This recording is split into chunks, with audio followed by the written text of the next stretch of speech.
ඉතින් හායි අපේ යාළුවනේ. මේ තමයි ඉතින් අපේ ෆස්ට් vlog එක. අපි ඉතින් හැමෝටම යන්න පුළුවන් විදියට මේ පාර ගෙනාවේ පොඩි බජට් හොටල් රිවිව් එකක්. ලෝකල්ස්ලට වඩා ඉතින් වැඩිපුරම මේකේ හිටියේ ෆොරිනර්ස්ලා. ගොඩක් කපල්ස් වශයෙන් ෆැමිලි වශයෙන් ඇවිල්ලා මෙතන හිටියා. අපි යද්දිත් හිටියා. අපි චෙක්අවුට් වෙන දවසට සෑහෙන ප්‍රමාණයක් හිටියා. හරි ඉතින් නම කියන්න බැරුණානේ. ඉතින් අපි ආවේ නිගම්බෝ පැත්තට. මේක ඇත්තටම නම Blue Elephant Boutique Hotel. ඔයගොල්ලන්ට මැප් එක ගහලා ලේසියෙන්ම සර්ච් කරගන්න පුළුවන්. මේක ඉඳලා බීච් එකට තියෙන පොඩි පයින් යන දුරක් මම ඔයගොල්ලන්ට ඉස්සරහට දැන් වීඩියෝ එකේ බලා ගන්න පුළුවන් අපි බීච් එක පැත්තට යන විදිහ. මේකේ ගොඩක්ම රූම්ස් නැහැ. රූම්ස් අපි දැක්ක විදිහට 10ක් 12ක් වගේ තමයි තිබ්බේ. ඒ වුණාට මේක ලස්සනට arrange කරලා තිබුණා. එළිය වුණත් මාරම ලස්සනයි. ඔයගොල්ලන්ට බලාගත හැකි අමුතුම තීම් එකකට තමයි මේ හොටෙල් එක හදලා තියෙන්නේ. නිගම්බෝ පැත්තේ ඉතින් බජට් හොටල්ස් බලද්දි ගොඩක් ඒ වගේ පූල් එකක් තිබ්බේ නැහැ. ඒ වුණාට මේක නම් ලස්සන පූල් එකක් තිබුණා. ඔයගොල්ලන්ට ඉස්සරහට බලා ගන්න පුළුවන්. මේ ඔයගොල්ලෝ දකින්නේ ඇත්තටම ඇතුලේ view එක. නෝර යුගයේ වගේ තමයි මේ හැමතැනම නිකන් ඩිසයින් කරලා තිබුණේ. පොත්පත් එහෙම තිබුණා. මේකේ නම් තිබ්බ ලැන්ග්වේජ් එකත් එක්ක අපිට කියවන්න බෑ. වෙන මොකක් හරි භාෂාවකින් තමයි තියෙන්නේ. මේ ඉන්නේ මම. ඉතින් ඔයගලන්ට බලා ගන්න පුළුවන් මේ ඇතුලේ ඇවිදිද්දී වටේම තියෙන විදිහ. ඇත්තටම මාර ලස්සනයි. මාරම ලස්සනට arrange කරලා තියෙනවා මේවා. ඔයගලන්ට හොඳ අයිඩියා එකක් ගන්න පුළුවන් මේ පෙන්වන වීඩියෝ එකෙන් මේ ඇතුලේ තියෙන ඩිසයින්ස් අරව මේ ඔක්කොම බලාගත හැකි. ඉතින් මේ චූටි ලස්සන හොටෙල් එකට අපිට බෙඩ් ඇන්ඩ් බ්‍රෙක්ෆාස්ට් උනේ per night 13යි. ඔයගලන්ට මං කිව්වා වගේ ඕන දෙයක් පර්ච් කරලා ගන්න පුළුවන් රෙස්ටෝරන්ට් එකෙන්. මැප් එකේ Blue Elephant Boutique කියලා සර්ච් කරලා ඔයගලන්ට මේගොල්ලන්ගේ contact number එකෙන් contact කරගන්න පුළුවන්. contact කරලා විස්තර ඔක්කොම අහගන්න පුළුවන්. සමහරට දැන් තව අලුත් packages මොනවා හරි ඇති අපි ගියාට වඩා. ඔන්න දැන් ඔයගලන්ට බලා ගන්න පුළුවන් අපි හිටපු රූම් එක. ඔන්න රූම් එකට ඇතුළට යන්න තමයි හදන්නේ. රූම් එක නම් ඇත්තටම මාරම කාම් මාරම ලස්සනයි. විශේෂයෙන් කියන්න ඕන බැල්කනියෙන් එළිය තිබ්බ view එක නම් ලොකු satisfaction එකක් නැහැ. නමුත් මේ බජට් එකත් එක්ක ඒක ඕකේ. ඒකට ලොකුවට worry වෙන්න දෙයක්වත් නැහැ. ඉතින් ටී පැකට්ස් වගේ සීනි හැම දෙයක්ම මෙතන තිබුණා. මේ තියෙන්නේ bathroom area එක. මේ bathroom area එක ගොඩක්ම ලොකුයි. ඒ වගේම හරිම පිරිසිදු විදිහට තිබුණා. මාරම ලස්සනයි ඇතුළත්. bathroom එකෙත් hot water facilities තියෙනවා. ඒ වගේම mini fridge එකකුත් තිබුණා. ඔයගොල්ලෝ මේ දකින්න restaurant area එක. මේ අතරම අපි දවල් ආව ගමන් අපේ පින්කිට පොඩ්ඩක් බඩගිනි කියලා කිව්වා. ඉතින් පොඩි කොත්තුවක් ඕඩර් කළා. සාමාන්‍ය තැන්වලට වඩා ටිකක් ගාන වැඩි. මේක ඇතුළ මේ තියෙන විදිහ තමයි ඔයගොල්ලෝ දකින්නේ. චෙස් බෝඩ් එකක් ඉතින් තිබුණා මේ සුඩ. ඉතින් අපි ඒකේ වාඩුණා ටක් ගාලා දුවලා එන්න. මොකද මගේ හෙන ෆේවරිට් මේ චෙස් කියන එක.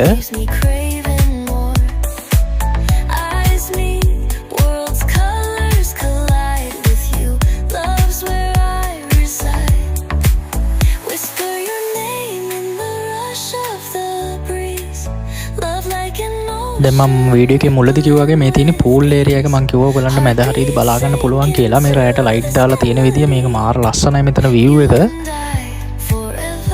සාමාන්‍ය ලොකු පූල් එකක් තිබුණා. මේක ගොඩක් පොඩිත් නෑ ගොඩක් ලොකුත් නෑ. ගොඩක් මම කිව්වා වගේ ෆොරිනර්ස්ලා තමයි හිටියේ. ඩීප් එකත් අඩි 5ක් වගේ තිබුණේ. ඔයගොල්ලෝ කවුරු හරි පොඩි කෙනෙක් බහිනවා නම් පොඩ්ඩක් සැලකිලිමත් වෙන්න. තව බේබි පූල් එකකුත් තිබුණා. ඒකත් යූස් කරන්න පුළුවන්.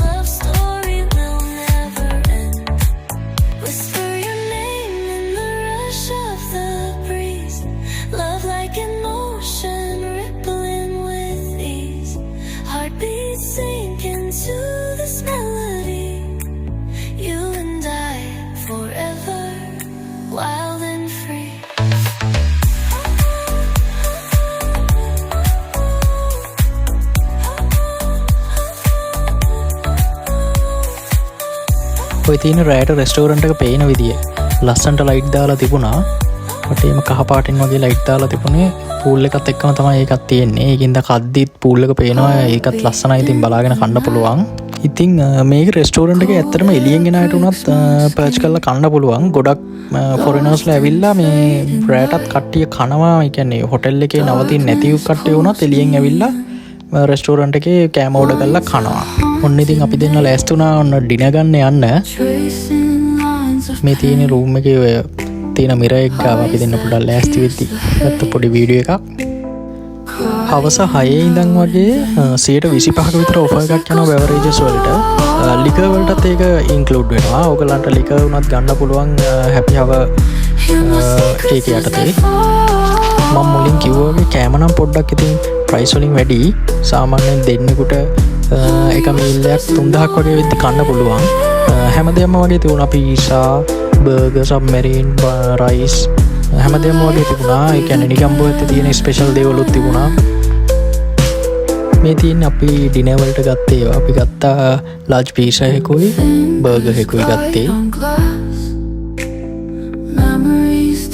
ඔන්න ඕගලන්ට බලා ගන්න පුළුවන් බ්‍රෙක්ෆාස්ට් වලට අපිට හම්බුන දේ. මේක ඇත්තටම හොටෙල් එක ගානේ හම්බෙන්නේ. මොකද අපි BB පැකේජ් එකකට තමයි ගියේ. මේ හොටෙල් එකේ BB පැකේජස් තමයි ඔක්කොම තියෙන්නේ. Bed and breakfast. Half board full board එහෙම නැහැ. ඒ කියන්නේ අනිවාර්යෙන් ඒගොල්ලන්ගේ රෙස්ටෝරන්ට් එකෙන් තමයි පර්ච් කරලා ගන්න ඕන. තව දෙයක් ඕගලන්ට ඕන දෙයක් තියෙනවා නම් ඒගොල්ලන්ගේ රෙස්ටෝරන්ට් එකෙන් නොගෙන උනත් එළියෙන් උනත් ගන්න පුළුවන්. ඒකේ ගැටලුවක් නැහැ.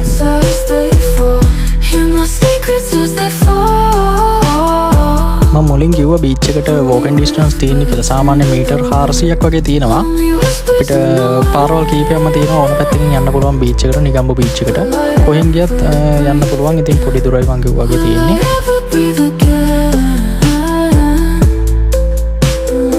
මේ තියෙන බීච් එකේ ඉතින් අපිට ගිහලා එන්ජොයි කරන්න පුළුවන්. කාගෙන්වත් බාධාවක් නැහැ. ගොඩක් ෆොරිනර්ස්ලා තමයි මෙතනත් හිටියේ.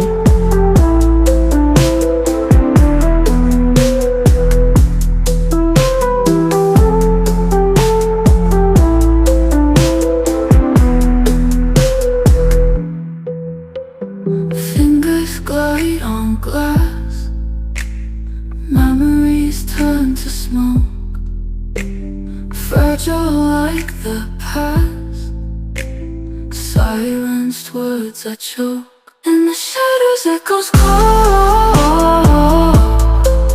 In the secrets as they fall. Hear my secrets as they fall. මේ තියෙන්නේ ඩේ ටයිම් එකට පූල් ඒරියා එක. ඔයගොල්ලන්ට බලා ගන්න පුළුවන් මේකෙන්. Lonely whispers in the පොඩි ඕනමන්ට්ස් තිබුණා. ඔයගලන්ට ඕන සල්ලි දීලා ගන්න පුළුවන්. මේවා ප්‍රයිසස් ගහලා තිබුණා. මට දැන් නම් මතක නැහැ. පොඩි ලස්සන දේවල් ටිකක් තිබුණා. ඔයගොල්ලොත් ගිහිල්ලා බලන්න. ඔයගලන්ටත් ගන්න පුළුවන්. ගෙදර නිකන් ලස්සනට තියාගන්න. ඔය අපේ ටුයින්කි ගිහිල්ලා කැරේ කිව්වා තමයි බැලුවේ. ඉතින් උතන්ට ගියාම lost in fading light. Darkness pulls me in. Mind's a haunted maze, tracing lines of pain. Eyes that pierce the haze, crying out in vain. In the shadows echoes call. ඉතින් අපේ පළවෙනි vlog එක ඉවරයි මෙතනින්. මේ අන්තිමට යන්නේ. ඉතින් ඔයගොල්ලෝ බලන්න, like කරන්න, share කරන්න. ඔයගොල්ලන්ගේ අදහස් ඔක්කොම යටින් කමෙන්ට් කරන්න. අපිත් කැමතිව දැනගන්න. මොනවාර අපේ මිස්ටේක්ස් තියෙනවා නම් තව හදාගන්න, ඉම්ප්‍රූව් වෙන්න දේවල් තියෙනවා නම් ඒවත් හැමදේම කියන්න. ඉතින් ඔයගොල්ලන්ට good bye. එන්ජොයි කරන්න වීඩියෝ එක. එන්ජොයි කළා ඔයගොල්ලොත් මේ හොටෙල් එකට ගිහිල්ලා බලන්න.